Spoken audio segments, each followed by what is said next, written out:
বিধানসভা নিৰ্বাচন সমাগত হয়তো মাৰ্চৰ দ্বিতীয় সপ্তাহৰ ভিতৰত অসম বিধানসভা নিৰ্বাচনৰ অধিসূচনা জাৰি হ'ব। নিৰ্বাচনক লৈ বিভিন্ন ৰাজনৈতিক দলবিলাকৰ মাজত উতল পাতল পৰিৱেশ সৃষ্টি হৈছে।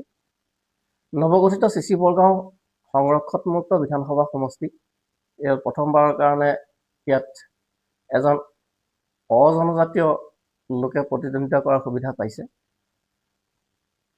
সেয়েহে চিচি বৰগাঁও বিধানসভা সমষ্টিৰ ভিতৰত বিভিন্ন দলৰ মজিয়াত বহুতো প্ৰাৰ্থীয়ে প্ৰাৰ্থিত্বৰ বাবে ভিৰ কৰিছে। আমাৰ মাজত আজি এনে এজন নেতা আছে যিজন কেৱল বিধানসভা নিৰ্বাচনৰ প্ৰাৰ্থীয়ে নহয়, তেওঁ মুখখন কেৱল চিচি বৰগাঁও ধেমাজিতে নহয় সমগ্ৰ অসমতে চিনাকি। তেওঁ হৈছে আটাছুৰ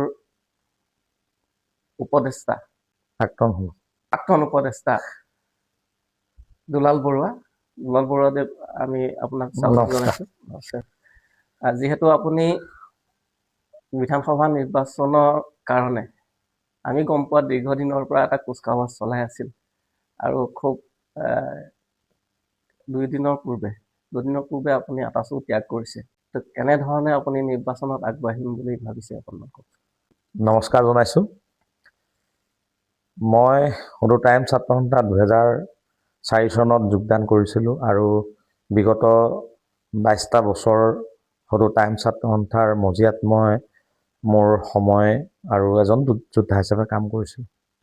আৰু আমি সদৌ টাইম ছাত্ৰ সন্থা কৰিছিলোঁ যদিও চাওলুং চুকাফাৰ আদৰ্শৰে আমি বৃহত্তৰ আমি অসমীয়া জাতিটোৰ লগতে আমাৰ ভাৰতীয় যিটো সংবিধান, সেই সংবিধানৰ আধাৰত আমি সৰ্বভাৰতীয় পৰ্যায়ত আমি আমাৰ লোকসকলৰ অধিকাৰ সুৰক্ষা, আমাৰ যিসমূহ দাবী আছিলে এই দাবীসমূহৰ বাবে আমি দীৰ্ঘদিন আন্দোলন কৰিছিলোঁ। আৰু তাৰ ভিতৰতে আমাৰ যিহেতু ধেমাজি জিলাখন অতিকৈ পিছপৰা জিলা, এই জিলাখনত পূৰ্বে 2টা বিধানসভা সমষ্টি আছিল আৰু 2টা জনজাতিসকলৰ কাৰণে সংৰক্ষণ আছিল। আৰু 2004 চনত ভাৰত চৰকাৰৰ আমাৰ নিৰ্বাচন আয়োগৰ দ্বাৰা ডিলিমিটেশ্যনৰ এখন খচৰা প্ৰকাশ হ'ল আৰু সেই খচৰাখনত তৃতীয় এটা চিচি বৰগাঁও বিধানসভা সমষ্টিৰ নামেৰে এটা প্ৰস্তাৱ আহিলে আৰু সেই প্ৰস্তাৱত তৃতীয় সমষ্টিটো জনজাতিসকলৰ কাৰণে সংৰক্ষণ বুলি প্ৰকাশ পালে। আৰু সেই সময়তে জনজাতীয় সংগঠনসমূহ, সেই সময়ৰ জনজাতীয় যিসমূহ নেতা আছিল তেখেতলোক আৰু আমাৰ অজনজাতীয় সকলোৱে উমৈহতীয়াভাৱে যৌথভাৱে আমি ভাৰত চৰকাৰৰ নিৰ্বাচন আয়োগৰ সেই সময়ৰ চেয়াৰমেন কুলদীপ সিং ডাঙৰীয়াক নিবেদন কৰিছিলোঁ যে এই সমষ্টিটো যিহেতু 2টা সমষ্টি জনজাতীয়সকলৰ কাৰণে সংৰক্ষণ আৰু তৃতীয় সমষ্টিটো সংৰক্ষণমুক্ত হিচাপে আপোনালোকে প্ৰদান কৰক, য'ত জনজাতীয় অজনজাতি সকলোৱে অন্ততঃ ৰাজনৈতিক গণতান্ত্ৰিক সাংবিধানিক অধিকাৰটো তাত পাব পাৰে। তাৰ সেই প্ৰস্তাৱটো বা সেই দাবীটো লৈয়ে আমি 2023 চনলৈকে সংগ্ৰাম কৰিলোঁ, আন্দোলন কৰিলোঁ। তাৰ ফলত এই সমষ্টিটো সংৰক্ষণমুক্ত হিচাপে চৰকাৰে ঘোষণা কৰিলে। আৰু যিহেতু মই 2004 চনৰ পৰাই সমষ্টিটোৰ কাৰণে আপোচিনভাৱে নিস্বাৰ্থভাৱে কাম কৰিছিলোঁ, সেইবাবে বহু আমাৰ যিসকল শুভাকাংক্ষী আছিল, শুভাকাংক্ষীসকলে মোক সমষ্টিটোত প্ৰতিদ্বন্দ্বিতা কৰিবৰ কাৰণে সেই সময়ৰ পৰা আহ্বান জনাইছিলে, আদেশ দিছিলে, তেওঁলোকে অনুৰোধ কৰিছিলে। আৰু তাৰ পৰিপ্ৰেক্ষিততে মই গোটেই বিষয়বস্তুবিলাক চালি জাৰি ৰাইজৰ পৰামৰ্শ, মোৰ অভিভাৱক, মোৰ পিতৃ মাতৃ, ৰাইজৰ পৰামৰ্শ আৰু যিহেতু মই এটা সংগঠনত আছিলোঁ, সেই সংগঠনটোৰ মাতৃ সংগঠনৰ পৰামৰ্শৰে মই ৰাইজৰ অনুৰোধটো ৰক্ষা কৰিবলৈ মই সিদ্ধান্ত গ্ৰহণ কৰিলোঁ। আৰু সেই হেতুকে মই যোৱা 10 তাৰিখে সদৌ টাইম ছাত্ৰ সন্থাৰ পৰা আনুষ্ঠানিকভাৱে মই বিদায় লৈছোঁ আৰু এতিয়া ৰাইজৰ কাম কৰিবৰ কাৰণে এখোজ সুবিধা পাম বুলি ৰাইজৰ ওচৰত মই আহ্বান আৰু অনুৰোধ জনাইছোঁ, যাতে অহা 26ত বিধানসভা নিৰ্বাচনত মোক জয়ী কৰালে মই সমষ্টিটোৰ হৈ কাম কৰিবলৈ, ৰাইজৰ হকে কাম কৰিবলৈ সুযোগ পাম বুলি ভাবিছোঁ। যিহেতু চিচি বৰগাঁও সমষ্টিটো নতুন, হয়, ইয়াতে সমস্যাও ধেৰ আছে নিশ্চয়। আৰু ইয়াত জনগোষ্ঠীৰ ফালৰ পৰা যদি চাওঁ, হয়, বিভিন্ন জনগোষ্ঠীৰ লোকে ইয়াতে বসবাস কৰে আৰু প্ৰত্যেক জনগোষ্ঠীৰ সমস্যাবিলাকো বেলেগ। আমি দেখিছোঁ বিগত যিসকল নেতা বা বৰ্তমান যিসকল ৰাজনৈতিক প্ৰতিনিধি আছে, এইসকলে নিৰ্দিষ্ট কিছুমান কাম কৰিছে, নকৰা নহয়, কিন্তু গুৰুত্বপূৰ্ণ কিছুমান বিষয় এৰাই গৈছে।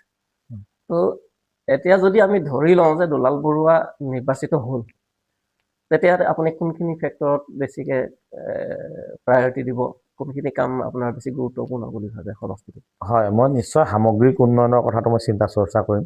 তাৰ ভিতৰতে প্ৰথম সমস্যাটো হৈছে আমি জাতি হিচাপে আমাৰ অধিকাৰসমূহৰ পৰা যিসমূহ বঞ্চিত হৈ আছোঁ, ভূমি অধিকাৰৰ পৰা বঞ্চিত হৈ আছোঁ, আমি ৰাজনৈতিক অধিকাৰৰ পৰা বঞ্চিত হৈ আছিলোঁ, কিন্তু সেই অধিকাৰটো আজি পাবলৈ সক্ষম হৈছোঁ। আমাৰ বৰ্ডাৰ সীমামূৰীয়া অঞ্চলসমূহত আজিও আমাৰ লোকসকলৰ এটা স্থায়ী সীমা নিৰ্ধাৰণ নাই, য'ত আজি আমাৰ লোকসকল সেই তাৰ পৰা উচ্ছেদিত হ'বলগীয়া হৈছে, তাত ভূমি অধিকাৰৰ পৰা বঞ্চিত হৈছে। তাত আমাৰ বিভিন্ন এটা শক্তিয়ে তাত মানুহক অত্যাচাৰ, বিভিন্ন ধৰণৰ শাৰীৰিক মানসিকভাৱে এটা প্ৰেছাৰ কৰি আছে। সেইসকলৰ এটা দীৰ্ঘদিনীয়া সমস্যা আছে। লগতে আমাৰ যিসকল উঠি অহা শিক্ষিত নৱপ্ৰজন্ম যুৱক যুৱতী আজি যিসকলে এতিয়ালৈকে সংস্থাপিত হোৱা নাই, সেইসকলৰ পুনৰ সংস্থাপন তেওঁলোকৰ এটা দায়িত্ব আছে। তেওঁলোকক আজি আমাৰ বহু যুৱকে ছাত্ৰ ছাত্ৰীয়ে ইতিমধ্যে উচ্চ শিক্ষা গ্ৰহণ কৰাৰ পাছতো তেওঁলোকৰ যোগ্যতা অনুসৰি তেওঁলোকে সুবিধা ভোগ কৰিবলৈ সক্ষম হোৱা নাই, য'ত আজি নিবনুৱা দিনক দিনে বৃদ্ধি হৈ গৈ আছে। এইখিনিৰ ওপৰত এটা মোৰ পদক্ষেপ থাকিব। মই এই অকল চাকৰিমুখী নহয়, চৰকাৰী চাকৰিমুখী নহয়, ইয়াক আমি কেনেধৰণে কিবা উদ্যোগেই হওক বা আমাৰ অন্যান্য যিসমূহ আমাৰ চনপৰা মাটি আছে, তাত উদ্যান শস্য, আমাৰ জীৱ জন্তু মানে এইবোৰ পশু পক্ষী উদ্যান হওক, তাত পালন কৰা, এনেকুৱা ধৰণৰ মোৰ কিছুমান প্ৰজেক্ট আছে। সেইখিনি যাতে মই তেওঁলোকক সংস্থাপন দিয়াব পাৰোঁ। শিক্ষা, স্বাস্থ্য, বাস পথ, জৰাজীৰ্ণ, বানপানী সমস্যা আমাৰ সমষ্টিটো আপুনি ক'বই নালাগে। এইবোৰ বিভিন্ন সমস্যা আছে। তাৰ উপৰিও জনগোষ্ঠীয় বিভিন্ন ধৰণৰ ভেদাভেদ কিছুমান কথা, বা ৰাজনীতিৰ মেৰপাকত আজি আমাৰ কিছুমান জনগোষ্ঠীয় ভাতৃত্ব সমন্বয়বিলাক হেৰাই যাবলৈ বিচাৰে। এই যিবিলাক আমাৰ চাওলুং চুকাফাৰ আদৰ্শ, এই আদৰ্শৰে আমাৰ সকলো সংবিধানৰ আইনৰ ভিতৰত যিসকল ইয়াত মতানৈক্য হৈছে বা যিসকল ইয়াত বিভিন্ন ধৰণৰ এটা পৰিৱেশ হৈছে, সেই পৰিৱেশবিলাকক সমন্বয়ৰ জৰিয়তে সাংস্কৃতিক মাধ্যমেৰে তেওঁলোকক আমি এক শক্তিশালী এখন মাধ্যম হিচাপে তেওঁলোকক ইয়াত সকলোৰে নিজৰ অধিকাৰ সাব্যস্ত কৰিব পৰাকৈ এটা প্লেটফৰ্ম দিয়াব লাগিব। আৰু আমাৰ শৈক্ষিকভাৱে ছাত্ৰ ছাত্ৰীসকলে যিসকলে এতিয়াও বিভিন্ন কাৰণত তেওঁলোকে শিক্ষা গ্ৰহণ কৰিব পৰা নাই, আজিৰ তাৰিখত চৰকাৰী বহু স্কুল ইতিমধ্যে বিভিন্ন ধৰণৰ আন্তঃগাঁথনি সমস্যা আছে। আমাৰ বেতনিপাম হাইস্কুলখনে চিচি বৰগাঁও পীঠতে এখন ঐতিহ্যপূৰ্ণ শিক্ষানুষ্ঠান, তাত আজি বাউণ্ডেৰী নাই, আন্তঃগাঁথনি নাই। এইবিলাকৰ প্ৰতিও আমাৰ বহুখিনি কৰ্তব্য আছে, দায়িত্ব আছে। এনেকুৱা ধৰণৰ বহুত ৰাস্তা ঘাট পদূলি আজি বিভিন্ন ধৰণে এইখিনিৰ পৰা আমাৰ বঞ্চিত হৈ থাকিবলগীয়া আছে। এইখিনি আমি নিৰ্মূল কৰিব লাগিব। এইখিনি নিৰ্মূল কৰাৰ লগতে আমাৰ আজি যিটো ক্ৰীড়া ক্ষেত্ৰত আজি সন্তোষ ট্ৰফীয়ে চিলাপথাৰ বা আজি এই সমষ্টিটোতে আজি তাত মানে এইটো উদযাপন কৰিবলৈ বা ইয়াত এখন খেল প্ৰদৰ্শন কৰিবলৈ সুযোগ লাগে। তেনেধৰণে এইখিনি আমাৰ যিখিনি প্ৰতিভা বিকাশ, সেই প্ৰতিভাখিনি ক্ৰীড়াৰ জৰিয়তে আমাৰ যিটো মানসিক শাৰীৰিক যিটো বৌদ্ধিক, সেই বৌদ্ধিক শক্তিখিনি বৃদ্ধি কৰিব পৰাকৈ এটা ইনফ্ৰাষ্ট্ৰাকচাৰ ক্ৰীড়া ক্ষেত্ৰত সেইটো এটা গঢ়ি তুলিব লাগিব। আমাৰ বহু যুৱক যুৱতী নৱপ্ৰজন্ম আজি বিপথে পৰিচালিত হৈছে।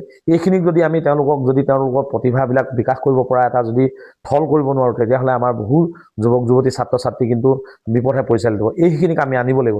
এই যিবিলাক আমাৰ সমস্যা আছে, যেনে বানপানী, গৰাখহনীয়া, এই সমস্যাবিলাক কিন্তু আমি সমস্যাৰ পৰা আমি সম্পদলৈ পৰিৱৰ্তন কৰিব লাগিব।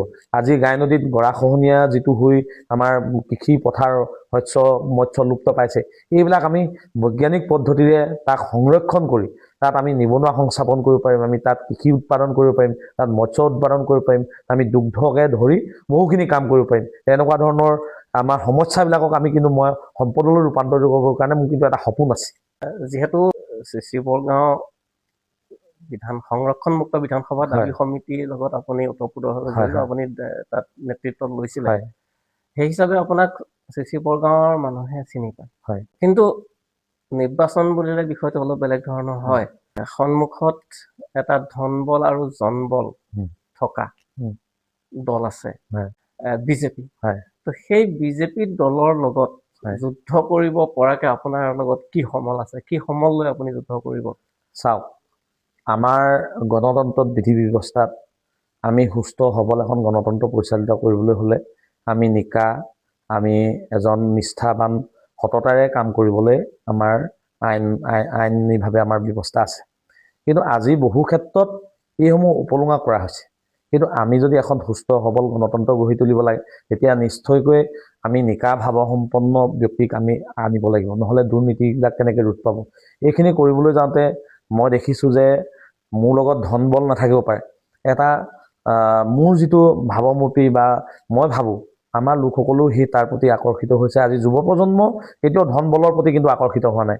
তেওঁলোকে এটা স্থায়ী সমস্যা সমাধান বা তেওঁলোকৰ স্থায়ী সংস্থাপনৰ কাৰণেহে তেওঁলোকে বেছি গুৰুত্ব দিয়া পৰিলক্ষিত হৈছে। এই যুৱ প্ৰজন্মসকলে যিটো আজি তেওঁলোকৰ মুখৰ আগত ভাহি থকা দৃশ্য, এই দৃশ্যবিলাকে কিন্তু কেতিয়াও টকা পইচা বা আমাৰ বিভিন্ন ধৰণৰ যিটো ধন বলে কিন্তু তেওঁলোকক কেতিয়াও আকৰ্ষিত কৰিব নোৱাৰে। আজি দেখিছোঁ আমি বিভিন্ন সময়ত ধন বলৰ পৰিৱৰ্তেও মানুহৰ কৰ্ম ব্যৱস্থাই বা মানুহৰ আদৰ্শৰে পৰিচালিত হৈছে। সেই আদৰ্শটো আমাৰ পৰা পাব বুলি আমি অনুভৱ কৰিছোঁ আৰু ইতিমধ্যে মই যথেষ্ট সঁহাৰি পাইছোঁ এই ক্ষেত্ৰত। শেষত আপুনি সমষ্টিবাসী ৰাইজক, ভোটাৰ ৰাইজক কি আহ্বান জনাব? হয়, মই সমষ্টিবাসী ৰাইজক কাতৰে আহ্বান, অনুৰোধ, মই আশীৰ্বাদ, মোৰ শুভকামনা, মোৰ সহযোগিতা মই কামনা কৰিম। যিহেতু আমাৰ উঠি অহা প্ৰজন্মসকলৰ আমাৰ ইয়াত ঘটি থকা বিভিন্ন আমাৰ সাম্প্ৰদায়িক যিবিলাক বিষ বাষ্প এইবিলাক নাইকিয়া কৰিবৰ কাৰণে উঠি অহা প্ৰজন্মসকলক চাওলুং চুকাফাৰ আদৰ্শৰে আগবঢ়াই নিবলৈ সমন্বয় সাংস্কৃতিকভাৱে শৈক্ষিকভাৱে আমি আগবঢ়াই নিবৰ বাবে মোক যাতে আপোনালোকে মৰম কৰে, মোক যাতে আপোনালোকে এইখিনি আশীৰ্বাদ অনুপ্ৰেৰণা দিয়ে, তাৰেই মই কামনা কৰিছোঁ। আৰু মই যদি এই ক্ষেত্ৰত মই জয়ী হৈ যাওঁ, মই আপোনালোকক মই প্ৰতিশ্ৰুতি প্ৰদান কৰিছোঁ যে মই ব্যক্তিগত স্বাৰ্থতকৈ ৰাজহুৱা স্বাৰ্থত মই সদায় প্ৰাধান্য দিম। মোক সুখে দুখে আপোনালোকে প্ৰতি মুহূৰ্তত মোক পাব। মই আপোনালোকৰ কাষত থাকি মই আপোনালোকক যাতে সেৱা কৰিব পাৰোঁ তাৰ প্ৰতি মই আপোনালোকলৈ আহ্বান আৰু অনুৰোধ জনালোঁ। ধন্যবাদ।